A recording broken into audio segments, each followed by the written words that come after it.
Good afternoon, friends. Friends in person and those online. I'm looking at you now. I'm looking at you as well. My name is Nils Klinkenberg. It is my great pleasure to welcome you here to the Friends House here in downtown Boston, here wherever you are joining us, and to this year's Weed Memorial Annual Weed Memorial Lecture. We missed last year, and it's just such a joy to get to welcome you all back and talk through the programming today. In a few minutes, I'm going to hand things over to my colleague Jen, who will introduce our lecturer. I just wanted to share a few words of welcome and reflection here first. The Weed Memorial Lecture, as some of you know, is named in honor of Ernest and Esther Weed, who served as the directors of the Friends House from 1960 to 1974, which was roughly the 4th to 18th year of this institution. You can imagine the impact they brought here and the way that it shaped, and still to this day shapes, their presence shaped what the house is and has become. And in 1993, the Board of Managers of the Friends House chose to endow a lecture series in their honor. And since then, we've offered this lecture each year, or almost every year, featuring a prominent interpreter of Quakerism, speaking on a topic of interest to friends in New England, and I might add, beyond. Much of the programming that we've been working on here at the Friends House over the past few years, including incredibly ably led by my colleague Jen over the past almost 2 years now, has been focused on bringing insights and elements and gifts of Quakerism to a broader audience. We sometimes use the language of we're offering approachable and accessible entry points to Quaker thought and practice for friends and others. In contrast, the Weed Memorial Lecture is a chance to go deep into Quakerism. Some past lecturers have spoken on theology, some on social aspects of the Society of Friends, spiritual aspects, personal leadings. But I'm excited that this is part of the programming we offer too, and this really is part of the story of the Friends House and our presence in the world. So before I welcome up Jen, I just wanted to share a few appreciations too. Thank you to Jen for, as I said, for ably leading us and for organizing this event and for all of your leadership here. I'm grateful to Pat and Sophia, our new program fellows, who started just over a month ago here and are working with Jen and with all of us in bringing more public programming to life in person and online. And just gratitude for all the other staff and residents and alumni and committee members and board members and friends of the Friends House who have really made this work possible and all that we do here and will continue to do here. I like to say the Friends House is a collective project of many people over many years, since 1957. And that's really only possible with a lot of us coming together. And I think this is a testimony to what can happen and the unique things that can be created when people come together with vision and with faithfulness and with belief in each other as well. So with that, my pleasure to welcome Jen Higgins-Newman.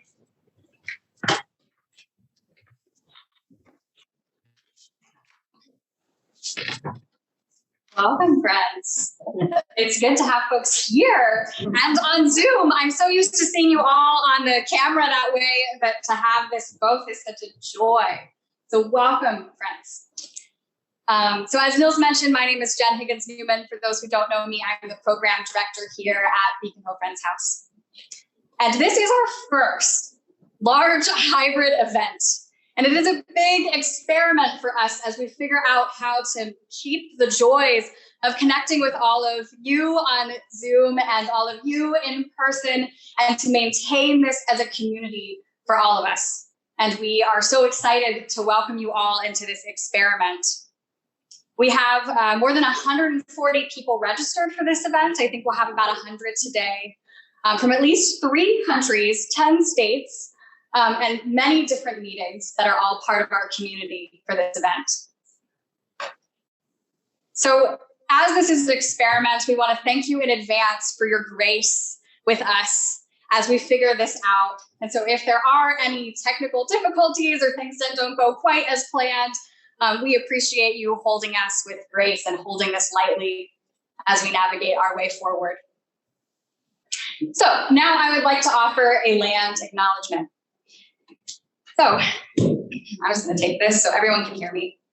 Beacon Hill Friends House acknowledges that the land our house occupies, where we live, learn, worship, and cultivate community, has been a site of human activity for more than 13,000 years. We honor the Massachusetts and Pawtucket tribes whose ancestral lands our building stands on, and their neighbors, the Wampanoag and Nipmuc peoples who have stewarded the land in this area for hundreds of generations. We are grateful to have the opportunity to live and work here. We also understand that this acknowledgement is insufficient. We seek to continue to learn and act in solidarity with the Indigenous peoples of our region who live here today, and to recognize the harm done to the original inhabitants of this land over the last 400 years. Just going to take a moment to hold that in silence together.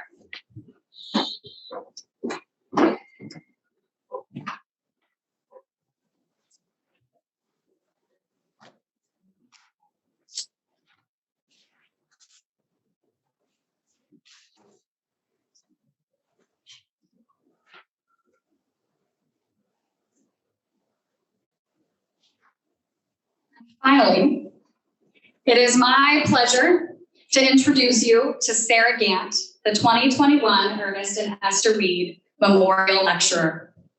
Sarah Gant of Beacon Hill Friends Meeting, the meeting that meets in this room, in Boston, Massachusetts, has served on the New England Yearly Meeting Permanent Board from 2007 to 2019, and as clerk from 2016 to 2019, and is now the NEYM Acting Secretary for Governance and Pastoral Care.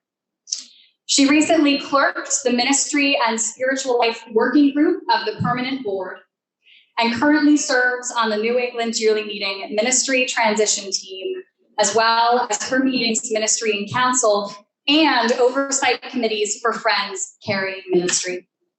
She holds a Master's of Divinity degree from Harvard Divinity School. And Sarah, we are excited to welcome you. It's all yours when you're ready.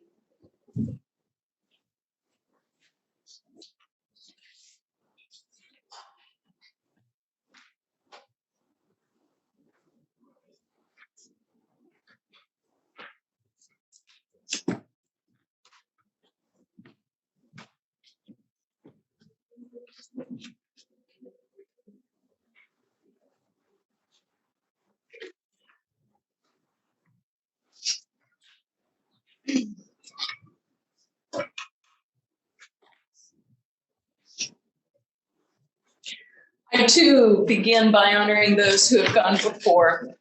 Anyone standing is standing on the shoulders of those whose history, for better and worse, whether we know it or not, precedes us. I'm standing on land inhabited for millennia, who has been born here and killed here. As we gather just yards from where stocks and gallows stood, to shame or execute those who didn't fit into the paradigm of the powerful, whose voices were silenced here, and what words might find their voice here. As Neil said, this lecture series was created in honor of Esther and Ernest Reed. I didn't know them, but I've heard many stories about them. The common thread being their presence at the kitchen table, grounded, listening, quiet, and wise. They were evidently kitchen table people. I am too. So today, in addition to those who have gone before, most especially the unnamed, I honor kitchen table ministry, the easy presence that seeks to learn together and that knits communities together. Mine is a kitchen table theology, where out of simple, repetitive tasks of daily living, knitting, weaving, shelling beans, stories rise. We make sense through stories. Reading the same stories from children's stories to sacred texts repetitively until sense emerges. Sometimes truth emerges as stories resonate beyond cultural constructs and times. Theology comes to life through stories, stories that knit us together as we together find our way. Today, I will share some stories. I will take you on a super quick tour of Christian mysticism up to the emergence of Quakerism. Then I will turn to concerns I feel alive among us today. Our fear of brokenness, how individual voices, both of the powerfully prophetic and the disempowered broken, keep care for community as whole cloth. And how our tendency towards the false idol of exceptionalism promotes an inward and often backward looking, which isolates us from the diversity and wisdom of God's whole creation now. So welcome to my kitchen table. I am glad you are here. May something of my stories resonate with you. May you knit yourself into these stories, co-creating with me something useful. Mysticism long predates Christianity, spanning languages and language itself, cultures and contexts. For the purposes of this lecture, let's be about Christian mysticism. Let me begin by saying something clearly. We are not so very special. George Fox was not the first to name the immanence of God, the foundational principle of Quakerism, that there is that of God in everyone. What was new about Fox's message was that clergy were not the intermediaries of discernment. The people called and gathered, kitchen table people were. According to the Pew Research Center, 49% of US respondents say that they have experienced mystical encounters. Either God is quite present, or half of us are delusional. My kitchen table of theology skews definitively towards the former. God is present. Quakerism invites us to know the immanence of God and to know, as a community, how to discern the authenticity of those experiences. But what are we meant to do as we sit on our benches? And how do we hold each other accountable? We could go off course and take other people with us. Psalm 69 resonates with me. Do not let those who hope in you be put to shame because of me. Quakers, as we often celebrate, have no creed, no baptism, no common prayers, no hymns, no chanted meditations, no rosaries. We observe no liturgy, no rituals or rites of passage, no overtly visible practices as a community to focus our minds and to provide orienting markers for the journey inward towards transformed consciousness. In rather stark contrast, I began my life attending Catholic Mass. It was in Latin. Processions, robes, candles, incense, chanting. I quite liked it. It was as incomprehensible to me as it was rich and mystical. It was sensual. Nuns taught me prayers, a confession to memorize, a clear outline with pictures of what sin was. I remember distinctly a drawing of a boy stealing an apple from a vendor's cart. In confession one day, when asked about my sins, I panicked. I said I had stolen an apple from a vendor's cart. The priest, a disembodied voice behind a grill, asked me if that were true. I cried and was sent away to recite a lot of prayers. The simple clarity of it all was comforting, as was the experience of the chanted Mass. After Vatican II reforms trickled into my parish, the officiant faced the people. Then came English and guitars. The guitars were okay, I guess, but they were not the psalter chanted in Latin. My mother, a young, divorced, not particularly well-educated woman, who had married not only a non-Catholic, but a non-Christian, who was struggling to get her feet under her in the turbulent 60s. A woman who could have used some guidance and comfort was barred from communion. No confession, no access, in fact, to a confessor. She left, we left. She still loved that church, though. She loved the movement of the liturgical year, especially from Good Friday to Easter. We would sneak into churches to move through the stations of the cross and to try again to wrap our heads around the good of Good Friday. We sometimes attended French Mass with my grandmother and great-grandmother. It was still mystery for me, and the priest did not know my mother's backstory. My maternal people hit this continent, Canada, Iroquois, for settlement in 1639, in service to the church, to the Ursulines in particular, and to Marie of the Incarnation, the French mystic most particularly. My great-grandmother, a worker around lumber camps in Maine and eventually in mills in Massachusetts, had a bit of education with the nuns, but always living among French Canadians in French towns, she never quite learned English. She attended Mass daily. She fingered her rosary throughout her day, muttering in French. I found her witchy. What I now understand is that she lived in a transformative space, living most certainly in a hard world, while always remaining in the presence of God. There is a timelessness to such practices, disciplines that keep us within earshot of God. As Brother Lawrence, definitely a kitchen table theologian and a near exact contemporary of Fox said,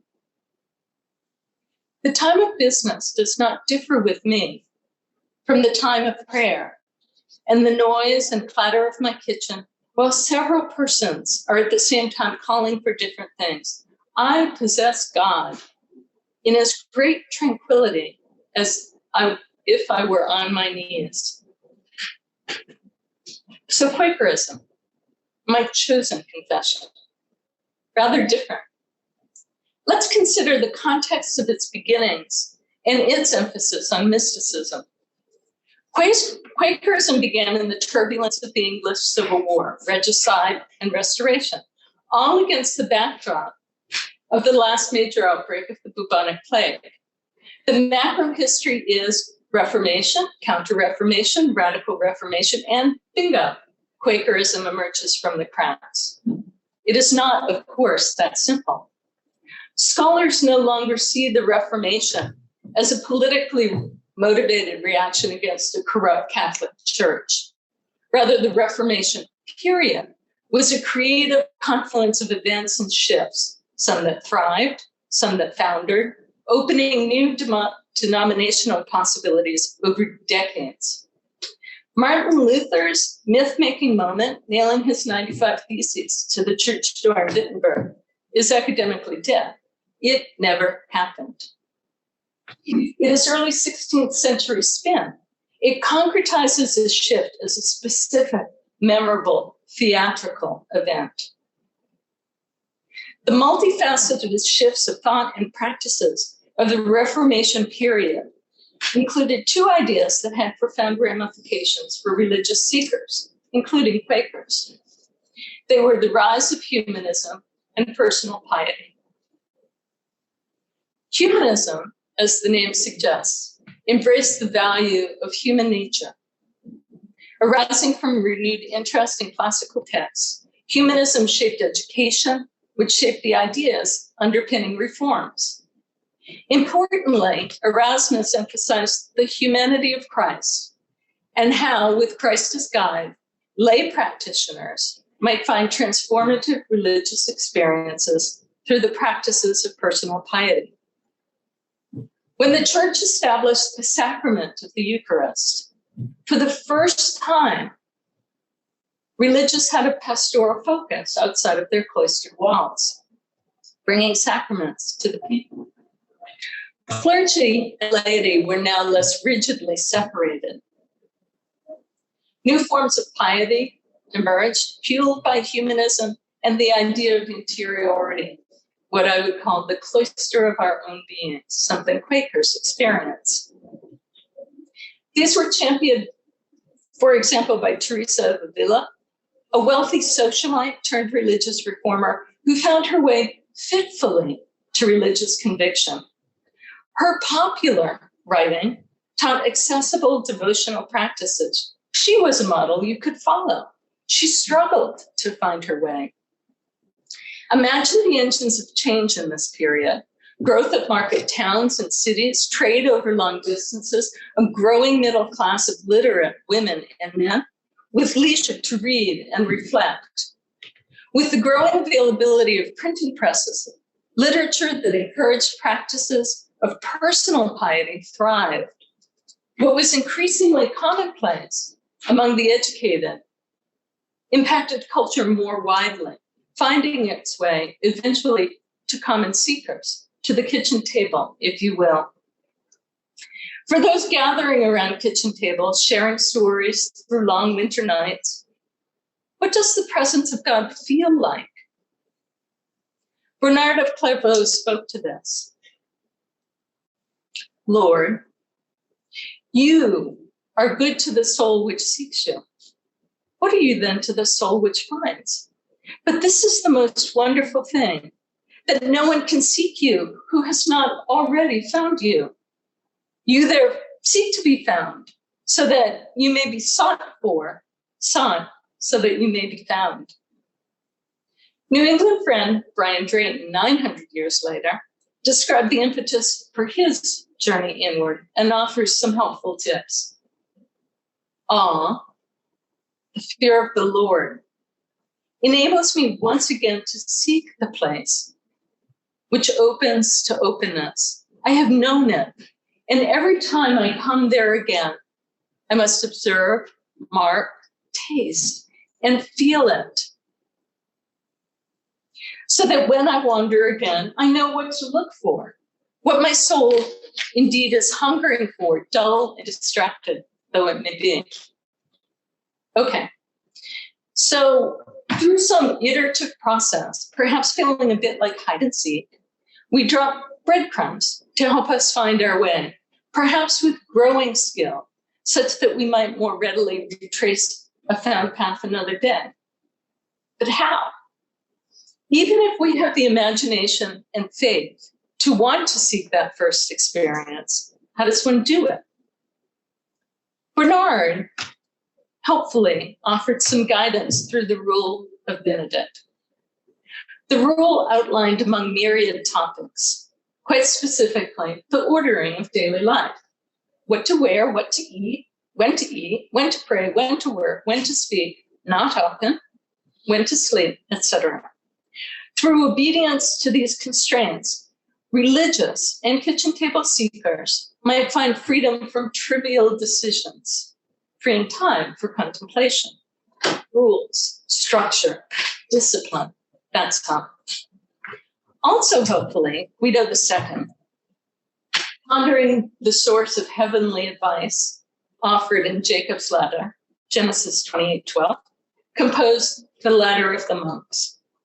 This 20-page gold standard manual, widely distributed and read, outlined for both monastics and lay religious the mystic's path. In it, he described a 4-rung ladder of ascent toward God. The rungs were reading, lectio, meditation, prayer, and contemplation. According to Guido, reading, as it were, puts food whole into the mouth. Meditation chews and breaks it up. Prayer extracts its flavor. Contemplation is the sweetness itself, which gladdens and refreshes. Reading without meditation is sterile. Meditation without reading is liable to error. Prayer without meditation is lukewarm. Meditation without prayer is unfruitful.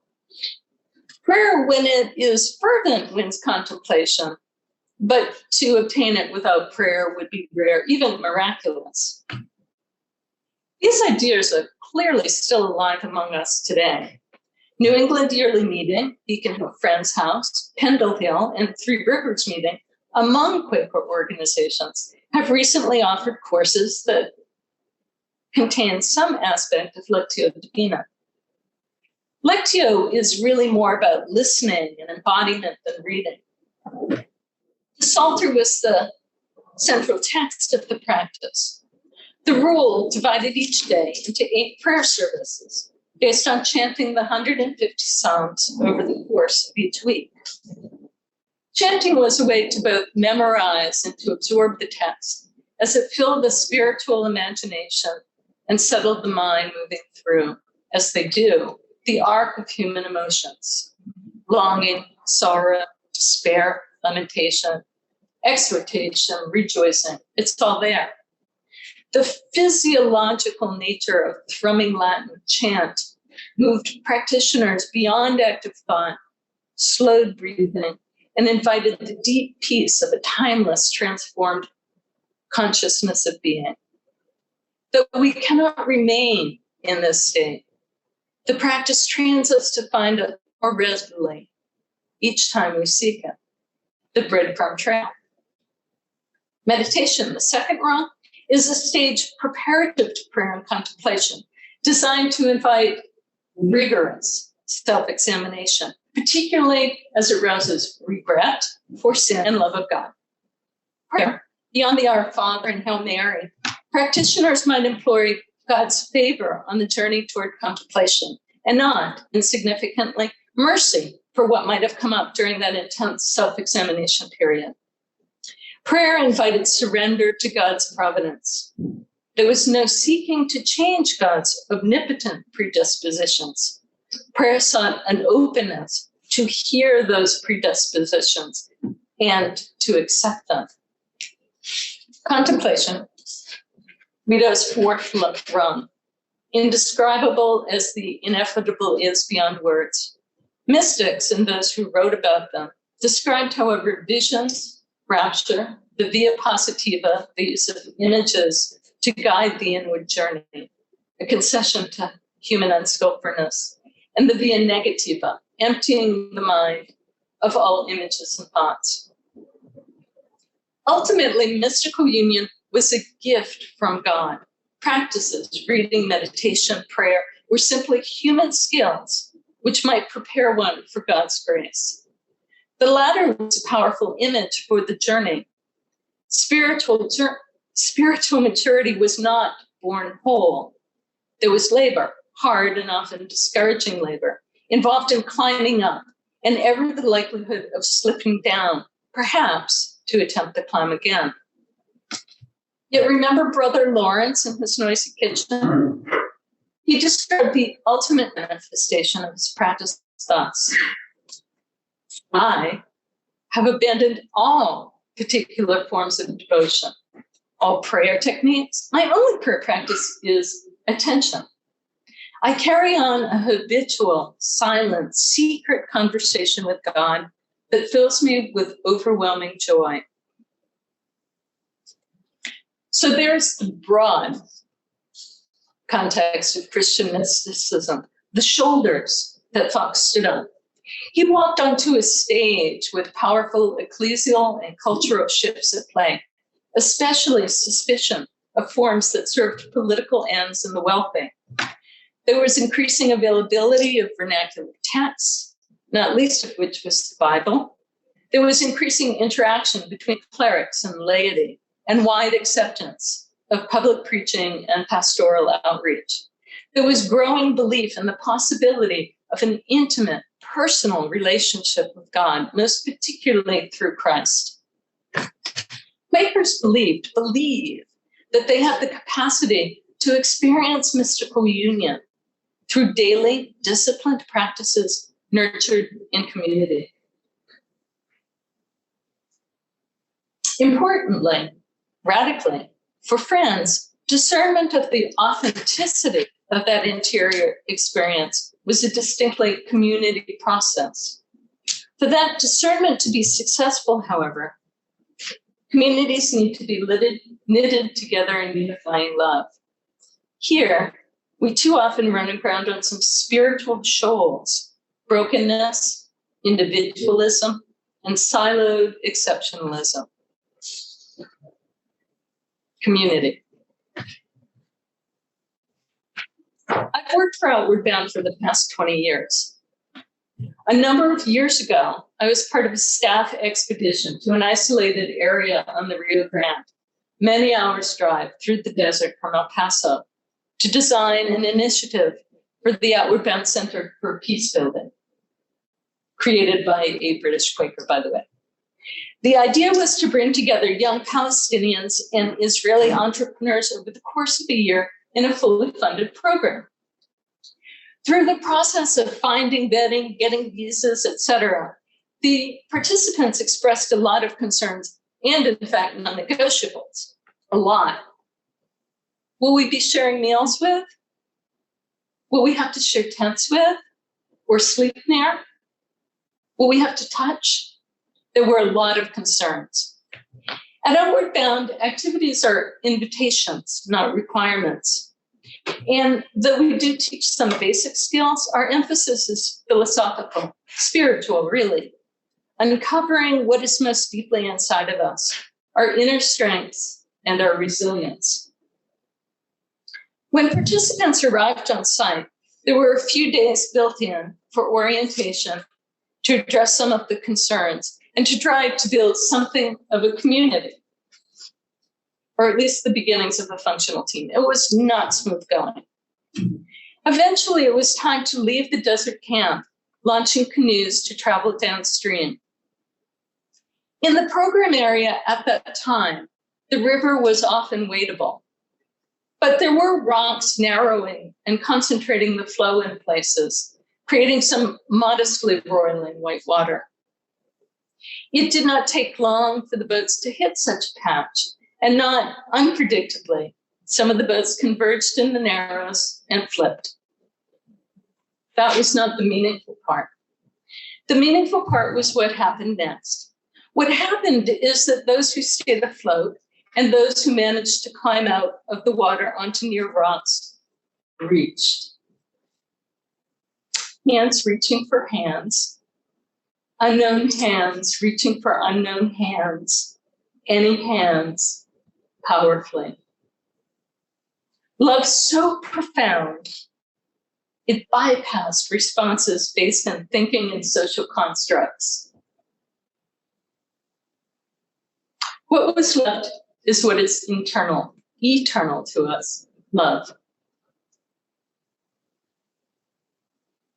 Staff readily got everyone to shore and built a fire to come into, if people chose to do so. Everyone cried during the debrief of that day. Everyone stayed up talking well into the night under the unfathomable star-filled cosmos. Staff set up a tarp for people to gather under for sleep if they chose to. Some did. Some set up their tents. The program had begun. Over the course of the coming days, there were eventually no more tents. Eventually, there was no more tarp either. All slept together on a beach of the Rio Grande under the unconditional covering love of God's universe. That reach is what love looks like. It is unconditional, no questions asked, spirit inspired, beyond words love. And it is at hand if we choose to know it.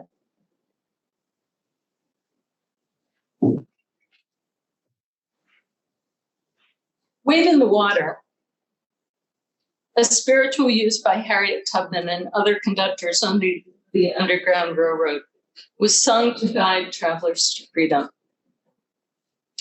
The troubled water references John 5:2-9. In that story, there's a pool, Bethesda, by Jerusalem's sheep gate. Angels stirred up the pool on irregular occasions. And when this happened, whoever entered the troubled water first was healed. So in faith and hope, the lame and infirm gathered in the area to wait, sometimes for a very long time, vying to be first in. Often family or friends aided those who sought healing. sometimes with good results, moving in front of the unassisted. Jesus, in Jerusalem at the time of the story, noted a man by the pool and heard that he had suffered with this affliction for many, many years. Jesus looked at the man and said, "Do you want to be healed?" The man said that no one was there to help him into the waters. He had yet to be first in. Hearing something like consent in that, Jesus then directed, "Rise, take up your mat and walk." And the man did so.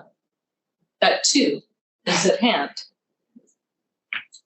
Water from Genesis 1 figures prominently in Scripture, as does trouble and troubling.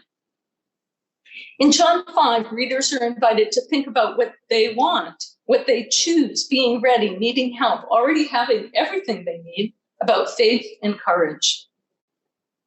Howard Thurman speaks to this in Meditations from the Heart.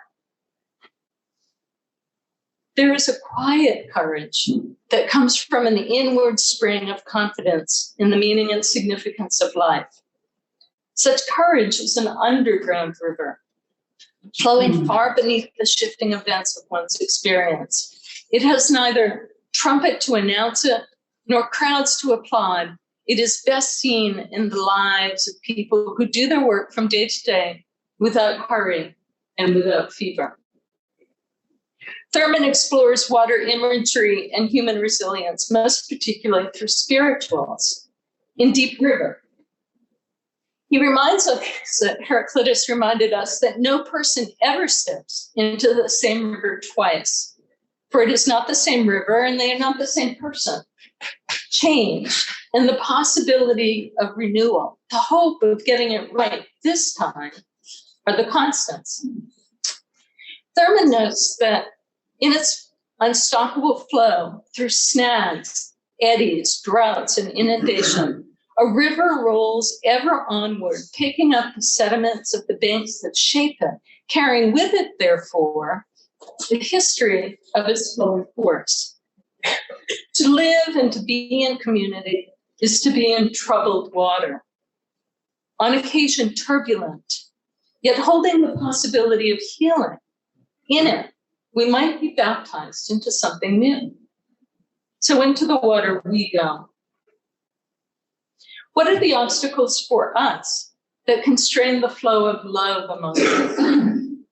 Because without love for each other, we may well be distracted by spiritual shoals that impede our ability to discern God's call. The spiritual shoals that I see are fear of brokenness, how individual voices, both of the powerful and of the disempowered, impede our care of community as whole cloth, and our tendency toward the false idol of exceptionalism, which promotes an inward looking, which isolates us from the diversity of God's whole creation. Shoal 1, cracks and brokenness. These are turbulent times. Only the privileged might think that the pandemic is waning. And of course, it is simply the lucky who are not also burdened by the wars, earthquakes, fires, hurricanes, floods, mudslides, droughts, and famines that so very many of our sisters and brothers endure. What then, as the privileged people we are, is our responsibility? What ought we to do, given that we ourselves, in our own ways, are fearful, tired, brittle, and broken? I lived in Japan from 1983, just 31 years after the US occupying forces left, until 1986. I was struck at that time by the superficial modernity of the nation in contrast with its deeply rooted traditionalism. I saw this, for example, in the long apprenticeships of people in traditional arts. Interestingly, in these past few months, I've seen several references to one of these traditional arts, kintsugi. It seems to speak to these times. Kintsugi is a method of mending broken ceramics using lacquer mixed with gold, platinum, silver. Makoto Uchimura, a contemporary artist and student of Kintsugi, sees in the veining of the repair both brokenness and redemption. Kintsugi reflects the Buddhist philosophy of wabi-sabi, acceptance of imperfection and transience, and Mushin, existing fully in each given moment, accepting change with no attachment to past, future, or outcomes. Kintsugi is not really about fixing something that's broken. It's about being fully present to brokenness. There's no masking its presence, the brokenness. It just is.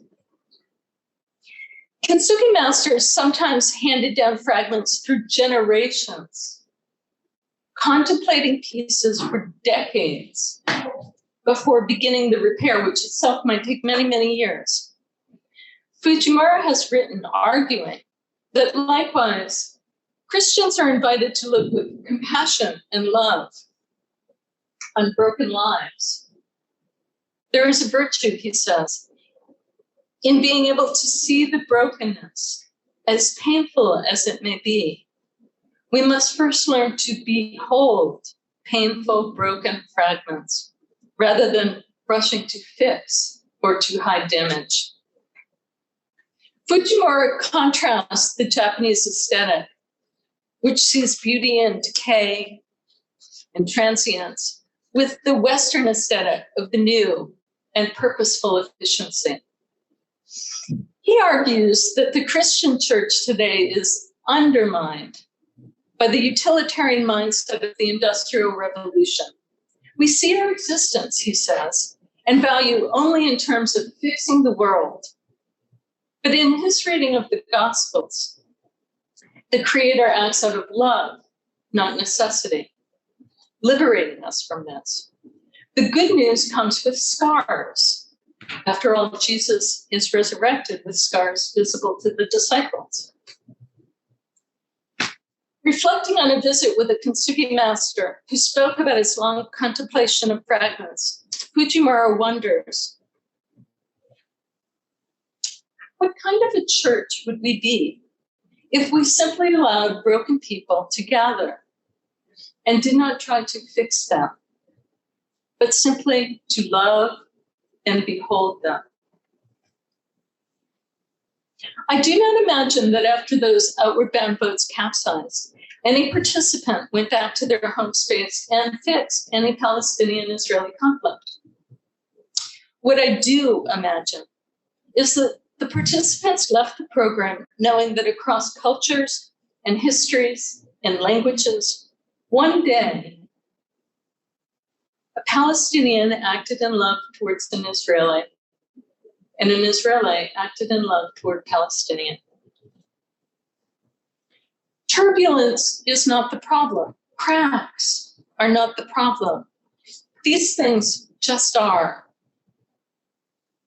The question is, do we acknowledge, do we behold brokenness with love? We might also name the difference between God's work in the world and human work. Rabbi Abraham Joshua Heschel once rebuked Jews who thought that God had abandoned them during the Holocaust. He said, humans did this. God did not do this. Adam Russell Taylor, the new president of Sojourners, is also thinking about brokenness these days. He recently wrote about his hope for change to emerge from the pandemic.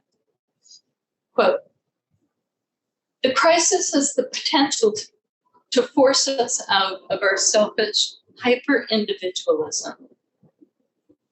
So here I turn to the multifaceted shoal of individualism that too often impedes our first call to care for community as whole call.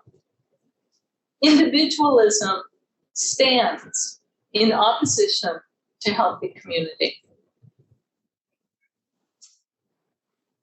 The prophetic voice, the empowered eye.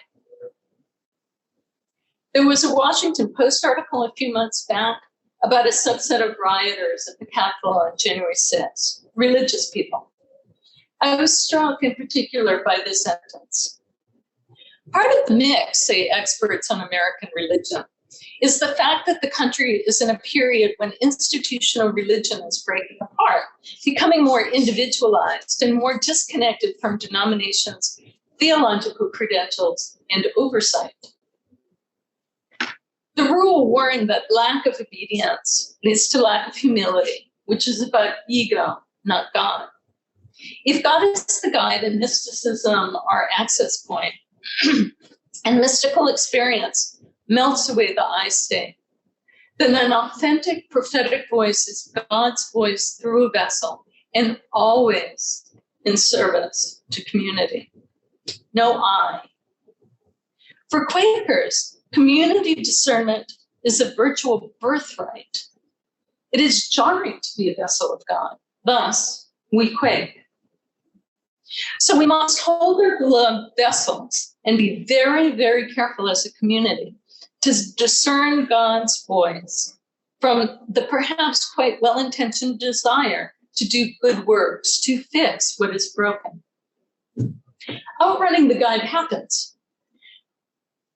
Recall that when Elijah had a bit of a breakdown after Jezebel vowed to annihilate him? 1 Kings 19. Angels came to him to tell him to get some sleep and to eat. They even quite kindly provided a cake and a jar of water. Eventually, Elijah continued on his way, very zealous for the Lord, the God of hosts. God ultimately needed to remind Elijah of who was boss. After asking Elijah to step outside, God sent a mighty wind, an earthquake, and a fire. Really, really big ones. Then there was sheer silence, that pause where we might hear the still small voice. And God asked Elijah, "What you doing here, Elijah?" Oops. That the empowered I might outrun the guide is less wrong, perhaps, than that a community whose responsibility it is to hold accountable does not question, confrontational as that might be, when the well-intentioned go off course. A community unified in love, such that it can provide grounded discernment, and save a soul from a slapdown from God. That is of value. The flip side of the empowered I is another spiritual shoal. The disempowered I. We come together with histories and wounds. With these bags we carry, we may well have needs, sometimes great needs. What is the role of a religious community in accompaniment? What is humanly possible? I grew up poor with distracted and sometimes quite absent parents.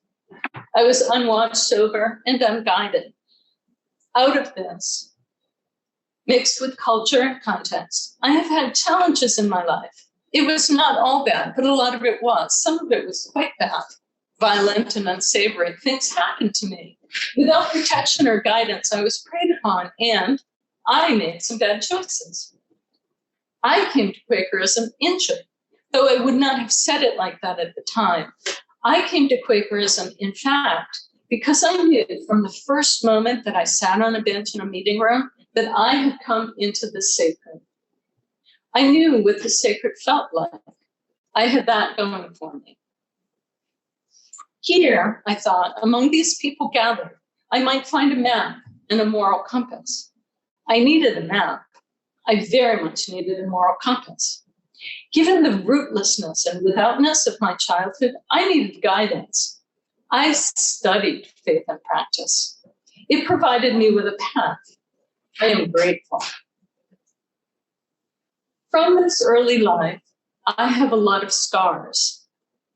There is a saying in homiletics that ministers ought not to preach from their wounds, but they might, however, usefully preach from their scars, their brokenness. Like kintsugi, it takes contemplation over years to come to shareable meaning. But without that understanding and healing, a minister runs the risk of raising up hurt and unmet need. That is irresponsible. A minister's job is to guide.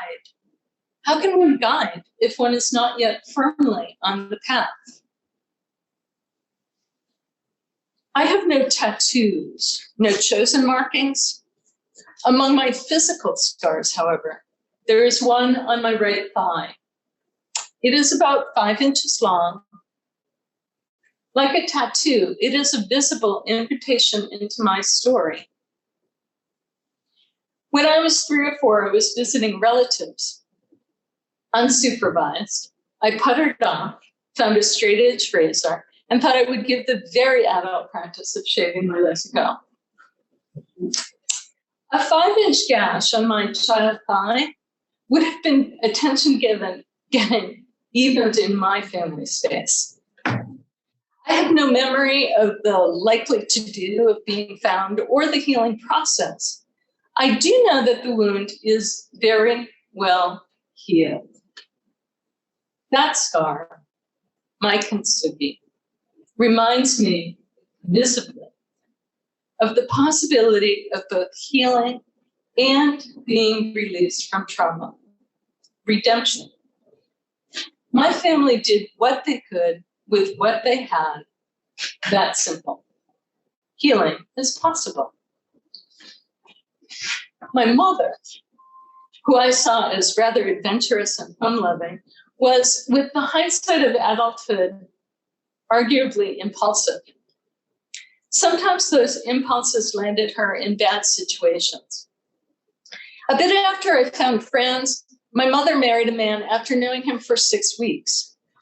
This man, an injured soul for sure, had many guns and alcoholic rages. Among the things that man did was to teach me to shoot, to care for, and to disassemble guns. The disassembling was important. He did it, putting parts in different locations around his house, some under lock and key, so that drunk, he would fail in the reassembly or pass out before he killed somebody, for example, me. He stated that rationale quite clearly. He was that man too. A near neighbor who often invited me over for one reason or another to help in her garden or whatever, looked me straight in the eyes one day and said that I could come over anytime I wanted, day or night, no questions asked. The door would always be open for me. This puzzled me. It was such a direct message. I had no idea what she was getting at, really. I see this invitation now as an example of being seen within the brokenness of my circumstances, not fixed, seen. I also see love in that non-denial of my brokenness. I was not called to be or held up to be something that I should have been. I just was, as the hymn goes, just as I am. In that seeing without fixing, I was not invited to shame for being anything other than what I was. I was loved just as I was, cracks and all. This is the invitational love of Jesus. Some come, as I did, into meeting dry bones. In Ezekiel, God sets down the prophet in the valley of dry bones and says, "Mortal, can these bones live?" Ezekiel answers, "Oh, Lord God, you know." Good answer. God is in charge. God then gives Ezekiel the words to raise the bones, to enflesh the bones, to breathe life into the bones, and they do live. With God rightly heard and followed, dry bones live. When woundedness and need comes through our doors, what does love look like? When is fixing a robbery, perhaps smelling of paternalism, or suggesting that being broken is somehow wrong? Who's the judge here? When might fixing deny selfhood? Hardy stepping in might be for some to resist. What social constructs might that well-intentioned act perpetuate? Does it perpetuate a system that only the empowered have access to? For the empowered, those who believe they can do things, it may well be harder to see, to accompany in love each person on their journey than it is to step in and to fix. I can about guarantee that the relationship of seeing will be more time-consuming and perhaps less pleasing to the empowered. The role of religious community is accompaniment. And even for healed wounds, there's residual suffering. The pain of what is lost forever, of what should never have been. Ta-Nehisi Coates speaks of this in Between the World and Me. Quote, I remember thinking how much I would have loved to have had a past apart from the fear. I am wounded. I am marked by old codes which shielded me in one world and then chained me in the next. He speaks about the existential confusion of being with people with stories similar to his who are not or not as wounded, and to the loneliness of being chained to his history. Can we hope to remove those chains or that felt loneliness? I do not think that we, humans, can do that. But we might be able to say, I see you. I love you. Here, we wait on God. We may well be called to patch here and there, inflamed by our good intentions, and they are good intentions. To feed, to house, to keep safe our sisters and brothers, to speak against the calamitous ills wrought by human hands, the injustices of severe economic disparity, environmental degradation, racism, sexism, homophobia, transphobia. Why are we so afraid of people being their authentic selves? And on and on and on. And yet, in my kitchen table theology, we ought not to confuse these necessary, well-intentioned acts arising from well-reasoned ethics with the commandments of the divine. God commands us to love and accompaniment. That is far harder than fixing. Does the busyness of fixing ever distract us from seeing, bearing witness to brokenness, and loving powerfully in the face of it?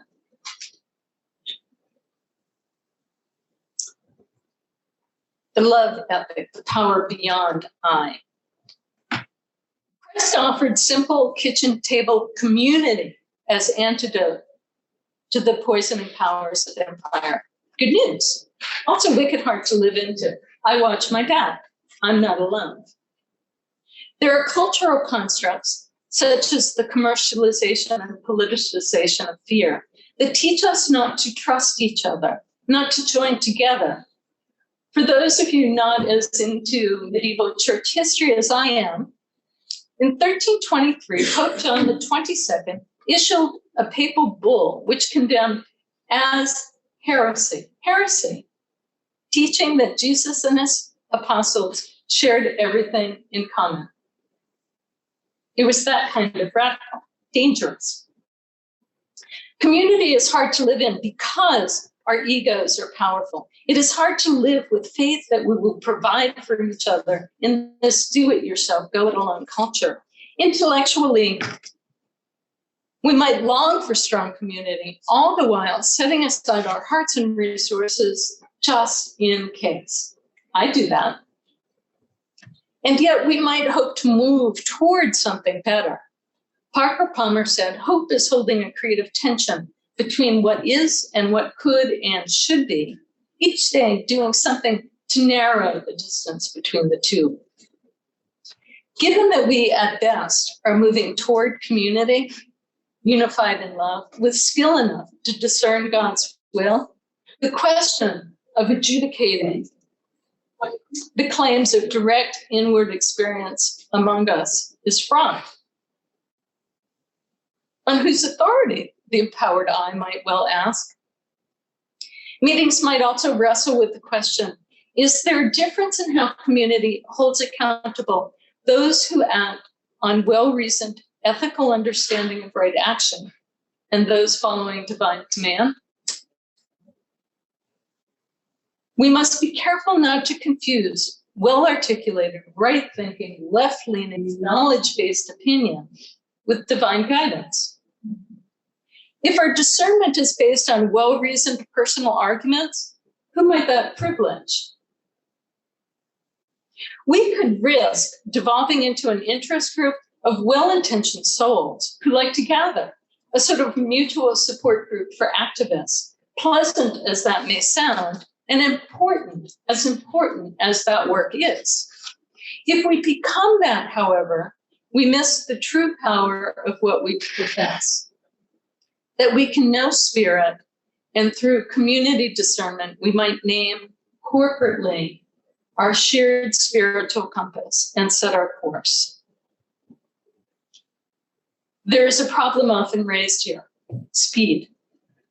Sometimes those carrying the leading feel stymied by the speed, slow, of community discernment. Sometimes the frustrated chide the community or leave it, perhaps trailing a wake of damaging recrimination. Here, I offer my gospel of the pigeon.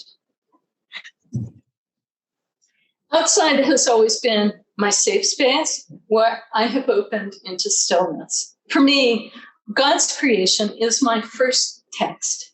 I sit, wait, watch. I learn from my fellow creator. So if you watch a pigeon walk, you will note that it juts its neck out, its neck and its head forward, and then its feet quickly catch the body up to right alignment with the head repeatedly. The head leads, stabilizes vision, jutting forward, leading, and the body in time catches up. Perhaps too obvious to point out, but the head cannot live without the body, and the body cannot live without the head. Community is where we learn head and body together to move forward into transformation. How do we do this? Quakerism survived where other denominations failed, coming out of the turbulence of the Reformation period, because early leadership established structures of community discernment. Quaker historian William Braithwaite, like Martin Luther's spinners, named this epoch-making shift as a specific, memorable moment. In May 1666, a specially convened meeting of ministers in London issued an epistle. Of it, Braithwaite writes, individual guidance is subordinated to the corporate sense of the church, which finds authoritative expression through the elders who are sound in faith. The fellowship is still grounded in the common experience of spiritual life, but agreement with the approved practices and principles which have sprung from that experience is also essential. Quakerism has narrowed itself into the religious society. Brian Drayton, a recorded minister, noted in his 1995 New England Yearly Meeting Sessions Bible half hours, quote, at the point when discernment was most necessary, under the weight of apparent inspiration, the minister is least able to judge the quality of the leading. Leading must be tempered by an encounter with truth outside of yourself. He argues that while a lot about the organizational structures established by early Quakers resembled that of other groups, the reliance on the Spirit in decision-making and the habit of submitting most kinds of decision in life to the test of worship is unique.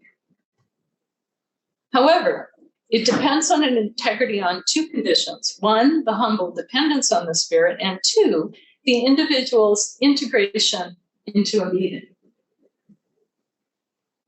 Community discernment is listening for shared meaning and prioritizing it over a sense of being right, an ego position. It prioritizes community over individuals, a preferential option for community, as it were. Community discernment as an act of love tethers individuals to accountability, challenging as that constraint might be to the zealous.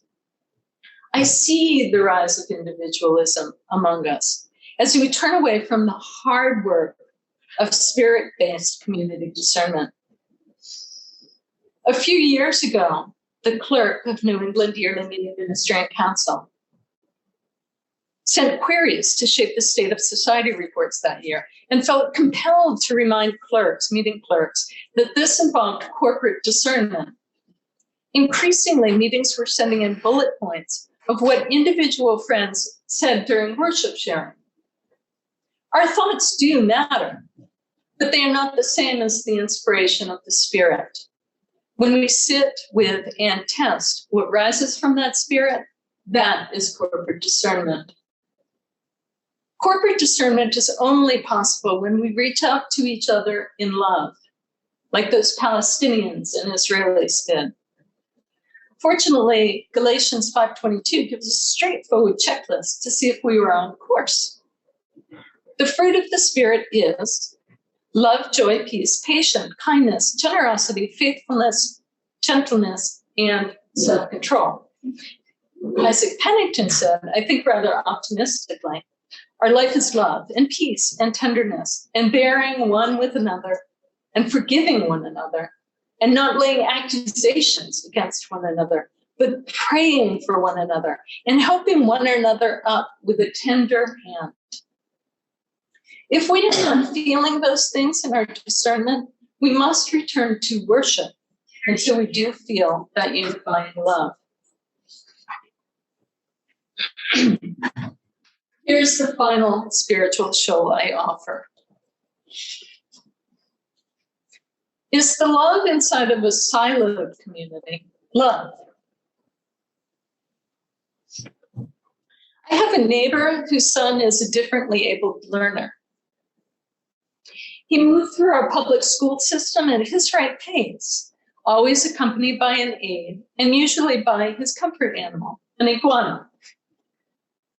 The family belongs to a conservative temple and was certain that at the right pace and with aid, their son could send for his bar mitzvah. It took a long time for the temple to enter into that possibility. The mother was determined. She patiently, persistently advocated for her son in this important rite of passage. It was not easy going. Sometimes hard things were said, sometimes there were cracks and broken bits to bind together. Eventually, the day came for the now young man's bar mitzvah. The iguana, too, had aged and grown quite significantly. The acceptance of the iguana had also been a bit of a topic of discussion. On that morning, however, a woman came to the temple with a yarmulke for the iguana. This is the welcome of Jesus. It is inclusive. Do we, friends, evaluate our practices? Assessing them to name what remains important and letting go of what no longer serves us, welcoming the new, hard as that may be, bruised as people may get.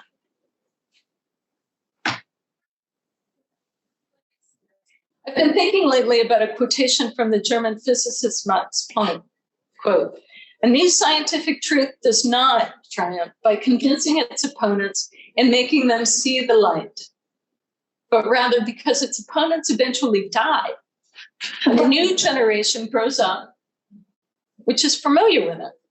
Might we do better than that? Here's my suggestion. Let's train our openness to the new muscles on some simple matters that we even name as priorities, like welcome. God of God in everyone suggests that Quakerism is a big, open, welcoming tent, but we, newsflash, most assuredly are not.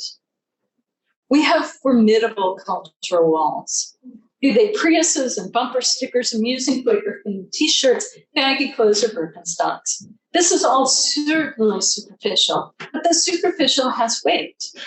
What are the social constructs that we hold that create us and other? And how might we deconstruct them, replacing the othering with love? What will say, you belong here? My meeting, like many, skews heavily towards healthy grains and home-harvested greens at potlucks. Food I love now.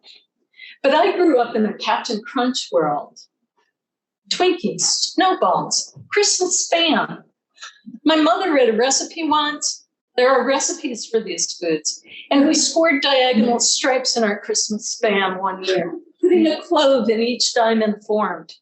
I thought it was beautiful. Spam, a food that was special occasion for me, is now definitionally what is irrelevant or inappropriate. Who did that language shift privilege? Poverty has its own culture and food ways. Don't be dismissive. There's a lot you can do with Jell-O. It is totally cheery and colorful. It jiggles. So I say unto you, until we pass the Twinkie test, we are not an open and welcoming people. If someone offers you a Twinkie, will you eat the Twinkie? You may be entertaining angels unaware. When a newcomer comes to potluck and brings something made with fluff, who will be the first among you to put it on your plate and say sincerely, thank you? Can you do that without telling the newcomer that the recipe for fluff was developed in Somerville in 1917 and has been made in Lynn since 1929. And you, the laziest child at your summer camp, used to make your s'mores with it rather than going to the trouble of melting actual marshmallows.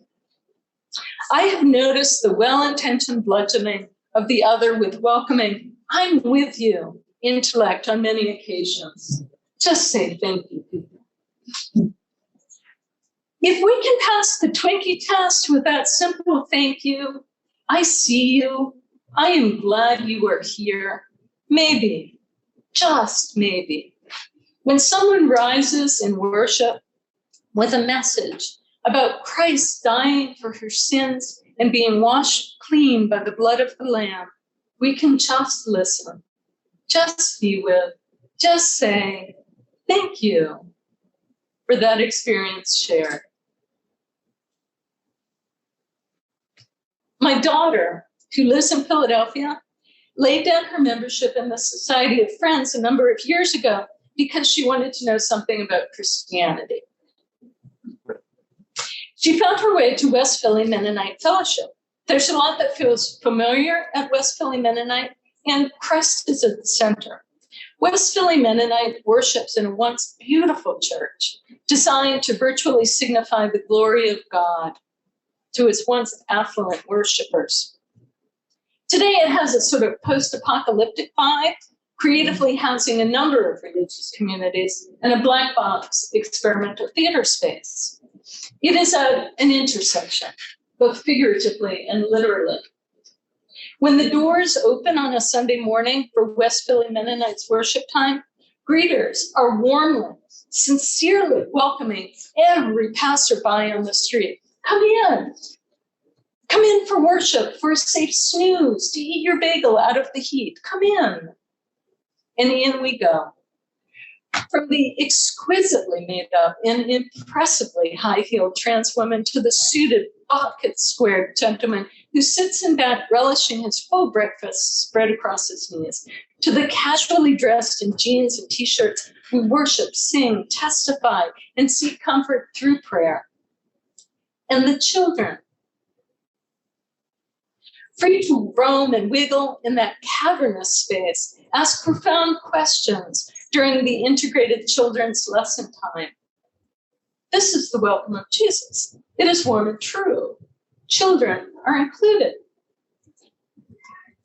I have felt many differences, and it is not subtle, at the doors of many Quaker meeting houses. I have felt more assessed than welcomed. Are you one of us? Will you get it? We could use a tone shift here. If what we are doing is authentic, what are we guarding against?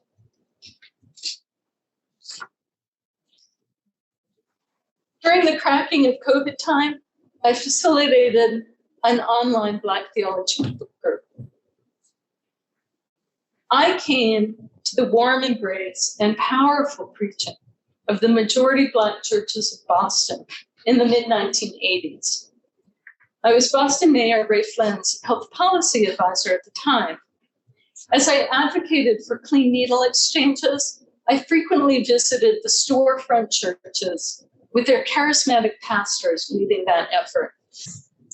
There, I met Moses, an HIV-positive, formerly incarcerated, recovering addict who wanted his people, faced with the logical outcomes of centuries of systemic racism, to get a wee bit of help, to have access to clean needles so that they might not get AIDS while, God willing, moving toward recovery. Might these users, blessed children of God, stay healthy enough, long enough to recover? Moses is the man who told me to go to divinity school. There, 30 years ago, is where I first engaged with Black theologians. What is different now is the number of Black theologians at seminaries, on podcasts, writing culture-shifting books and articles, bold in their testimonies of the particular power of the Black church tradition. There is a great deal to learn about the power of Christ's testimony, teaching, and welcome here. When spiritual nourishment at my kitchen table feels scant, these are the theologians I reach for. James Cone referred to Martin Luther King's sermon as preaching as though there is imminent need. Listen to him. He believes in something, rooted in something. King's call to social and economic justice was grounded in Christ. Rabbi Heschel, who marched with King in Selma, said, if there is an American Christianity, a living faith and knowledge of the art of praying, it is still preserved in the Black churches. Christianity as if it mattered. That's what I want. I want my relationship with the divine to carry that urgency, immediacy, intimacy. There is so much for us to learn if we open our doors and our hearts. Siloed as we are so much the less for it. Mysticism, community, knitted together. So what, friends, knits us together? I have felt stronger despite my cracks and brokenness, the more I have given myself over and over in service to my community. In service, I am part of a whole. Alone, I will never be whole. Never. I believe that our individuals, in places thin to breaking threads, can be woven together into a cloth of great merit. Strong, resilient cloth that can stretch, bend, be added to, and mended. But what does that weave in? A well-reasoned argument? Invited to let our lives speak. It shapes our day from the moment our feet hit the floor in the morning. What compels us to a living commitment to the source of living water and the deep well from which it springs. Who are our teachers? Is Christ among them? We talk about the light, the powerful construct of early friends, but what are we communicating with this word today? Increasingly, I feel that there is no shared meaning. When I puzzle over these concerns, I'm reminded of the likely thrill and the inherent problems of Pentecost. They were all gathered in one place, and suddenly from heaven, there came a sound like the rush of a violent wind. Tongues as of fire appeared among them. All of them were filled with the Holy Spirit and began to speak in other languages as the Spirit gave them ability. Wow, spiritual fire, nice. But from it, how do we learn to sing one song? Through conversation, we might find each other in dim and dark corners of our spiritual lives and build love through relationship. Puzzle with me. Engage with these texts. It's a whole library, all there.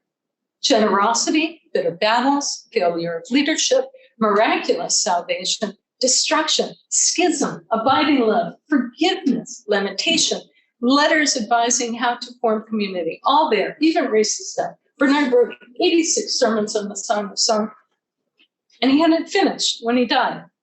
Read these texts with your eyes, from your context. Luther made them his own. Calvin made them his own. Make them your own. In 1690, Margaret Feld recounted Fox exhorting, "You will say, Christ says this, the apostles say this, but what canst thou say?" Engage. Are they problematic? They are. For the Black church, the Exodus story is foundational. The enslaved journey to the promised land, but there's griping and discontent along the way. The leader loses heart. It leads on for 40 years. And within sight of the promised land, having led the recalcitrant people thus far, he receives the news that he himself will not enter. No milk and honey for Moses. And that promised land is inhabited space, not a Hollywood ending. What do we do with our modern eyes and sensibilities with a desire for a good route to this fraught journey? These texts are conversation starters. What might they offer us? Buy the book. If someone's interpretation of some story does not sit with you, say, I bought the book. I've been reading it. I'm not seeing that interpretation there. How about we grab a coffee, tea, kombucha together sometime, and you show me what you are seeing.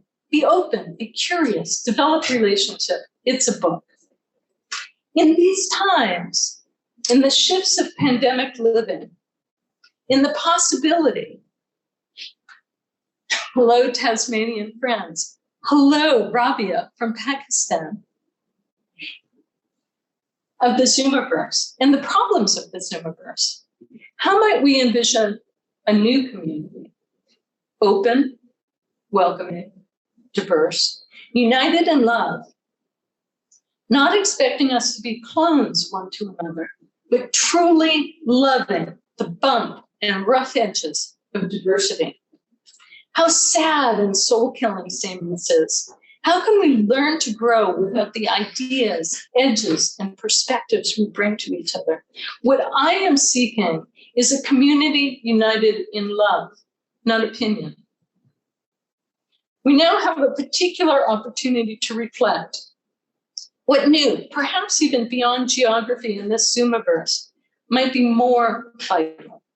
Or, thrilling as the Zoomiverse is, have we learned that the heat of our bodies and the sounds of our gentle breathing, seated next to each other on our benches, is too precious to forgo?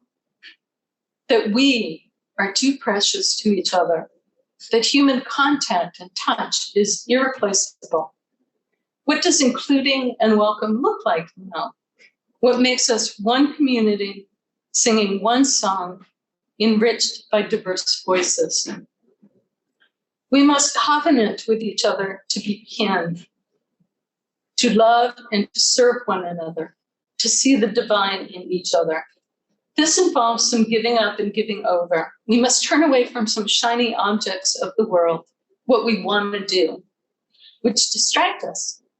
Turning away from shiny objects, turning to what is important, relationship, kinship, love, is a big ask, a cross, if you will, in this time of hyper-individualism, instant gratification, and participation at a click.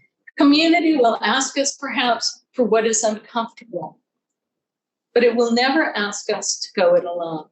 Courage is found with others through God as part of a community I confident to show up, even if I feel dry and worn out, even if I am miffed with my co-religionists. Who knows where the Spirit might descend? On whom? Is my dry presence needed on a particular day to see the light of Christ, by the way? And someone else? It's not about me. We need friends to name our practices, to engage with the text. These are the grounding stories of Quakerism. They just are. We need them to stop talking. This is the conclusion.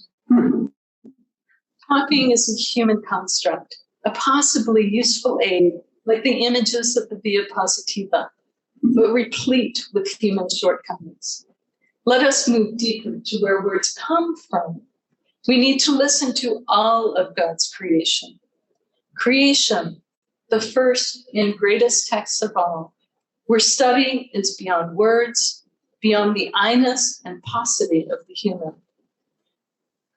Be still and know that I am God. Psalm 46, 9-10, is carved on my mother's gravestone,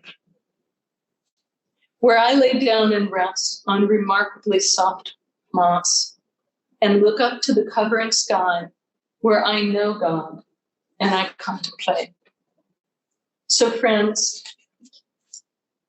get on your knees or take your seat, bow your head, close your eyes, be quiet, listen from a deeply, deeply quiet place beyond swelling emotions and surging desires. From that center of steady quiet, only from there, rise up, testify, remembering that should we ever speak, let it begin with love, be wrapped in gratitude, and continue in humility. So here is my kitchen table theology. Rest in creation, be quiet, be present, be open, be ready. Become one small mite, drifting in time unfathomable. Know there, utter freedom. May something of my stories have resonated with you. May you be bold in your practices. May you have faith enough to commit to community. Be present to each other as you find your way to the unconditional love of God. Knowing it through your love of each other and all of God's creation, the natural world.